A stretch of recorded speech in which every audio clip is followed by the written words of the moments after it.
Tomato परे potato माने आलूर दर आकाश छुआ। व्यवसायी माने चढ़ा दर रे आलू बिक्री करुथबारु हांडीशाल उपरे पड़ुछि एहार महंगा माड़। तेबे गरीबी परिवार रे प्रत्येक दिन तरकारी रे आलू सामिल होइथाय, किंतु एबे आलू दर शुणी ग्राहक भी चिंतारे।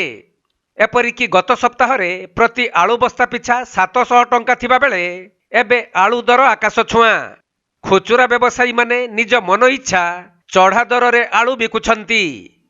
तबे सूचना मुताबक पाइकारी बजार रे 50 केजी आलू बस्ता 1350 रु 1400 टंकार बिक्री हेउछि, जहा देखिबाकू गले केजी पिछा 28 टंका पड़ुछि।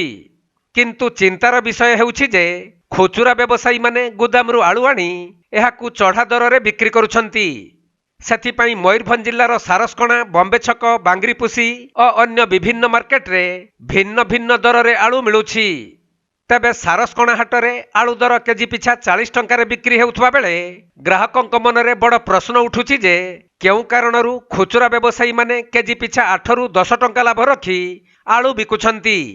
सेपटे व्यवसायींकर सूचना अनुसार आलू बजार उपरे राज्य सरकारंकर नियंत्रण नाही, तेणु राज्य सरकारंकु जणा नाही जे गरीब खटिखिया माने केउ प्रकारर शोषणर शिकार हेउछंती।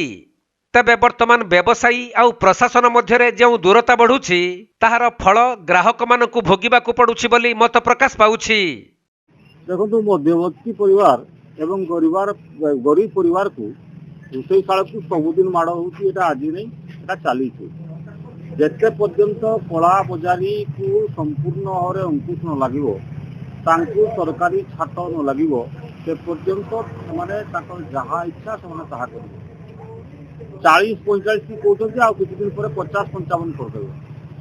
कारण माने छाट लगेवाई अंकुश लगेवाई प्रतिबंधक सृष्टि करने कहीं नहीं, ना सरकारी कल अच्छी ना किसी कौन प्रकार व्यवस्था अच्छी। तेणु राइट पॉलिसी से अवलंबन कर बड़ दुख और परितापर विषय हूँ मध्यवित्त परिवार लोक जार किसी ना चलवाई बहुत कष्ट हो।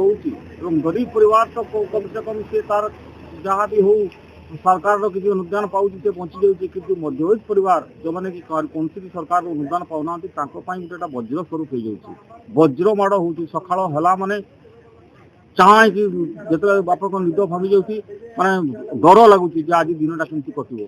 कारण ये परिमाण में सब जिन बुद्धि बढ़ी बढ़ी चलुची।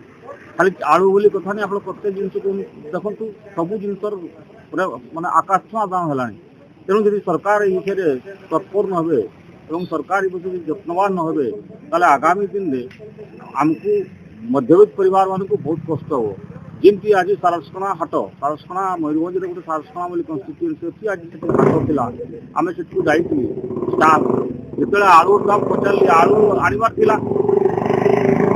जो आलू आनबार आलू दाम पचारि आमको चढ़क पड़गला कि आलू आनवा 45 टका किलो तथापि कुछ कुशाग्री किले जगह 500 नहीं आसली कारण परिवार चलैबार अच्छी। तेणु मुझे अनुरोध करी आप माध्यम सरकार को निश्चित भाव में विषय से जत्नवान हूँ एवं केमती दरदाम रे टिके अंकुश लगे से विषय विचार करूँ।